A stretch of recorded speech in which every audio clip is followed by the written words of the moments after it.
njool màkk karawam bu mu loxo yi da daan génne misk bu ko mosaane def nii rek nga yuuxu fu mu koy laal muy tëdd karaw gi fii la daan lemu karaw gi daawul wàcc bi ci des mooy bakkenam guddul woon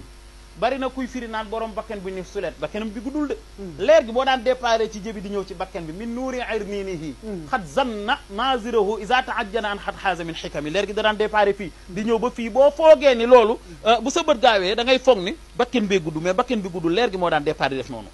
di déparé fii di wàcc di dem di ñëw parce que ni muy gisee bëccëg noonu lay gisee guddi ni muy gisee ci kanam noonu lay gisee ci ginnaawam yaraa day séen bi zalma ak ci lëndëm nuurul aalamina leeru mi ndefi kama ala diya in Xadija daal ni commencé di nuyoo comme ni ma la ko waxee yenn saa yi day nuyu góor mu nekk maçon mu ni du moom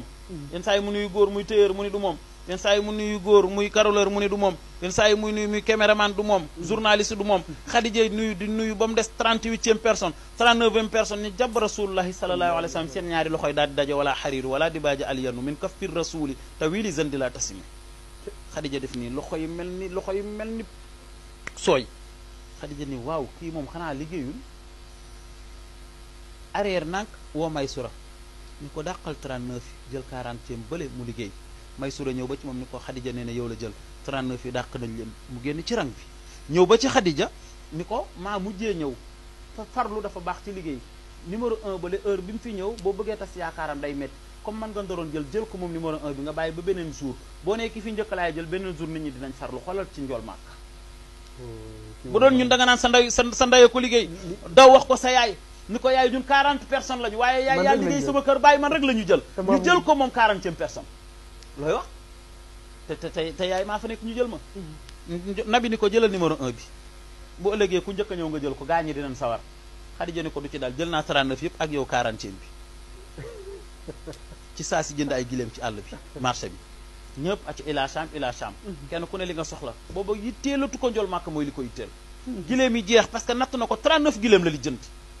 xam na ni kër gi amul 40 gileem mu ni acc ni nabi da ngay toog ba ngoon am na gileem gu nuy xaar yenn saa yi mu traversé li ñu naan olof nee na ku bëgg ñàkk fayda ak personnalité boo mën a amee Bamba billaahi ku bëgg ñàkk fayda xam nga ni magum jëmm jamonoy seddaay nga ñëw ba buñ ko ñoom faatu nga taxaw ci mbedd bi di kot koti di yéendu waa ko ñoom faatu seddaay bi kenn di ko yónni mu kenn du daawu ko yónni mu nangu bu demee ba mën a jëndi fondé guddi du fondé bee ko tax a jóg Ablaay bi ci buntu bee ko tax a jóg la xay si doon wax ak layla amuru ala diyaari layla wa qabbilul jidaar wasal jidaar wa ma xubbu diyaara saxaf ne qalbin walakin xubbu man sakkana diyaara loolu la man ñunu laylaa daan way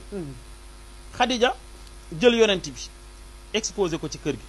aller retour yaa ngi toog pour gaaw yaa ngi toog affaire bi mujjee soof yonent bi la ni ko ñetti fan a ngi may xëy si bàyyi ma ñibbi mu ni ko du ci dal mu ni ko nooy def mu ni ko benn giléem a fi nekk giléem gi dafa soxor mu ngi fële ci ginnaaw bu ñu koy jox lekk dañ ko koy wàcceel yonent bi ni ko giléem googu nga naan daa soxor moom laa soxla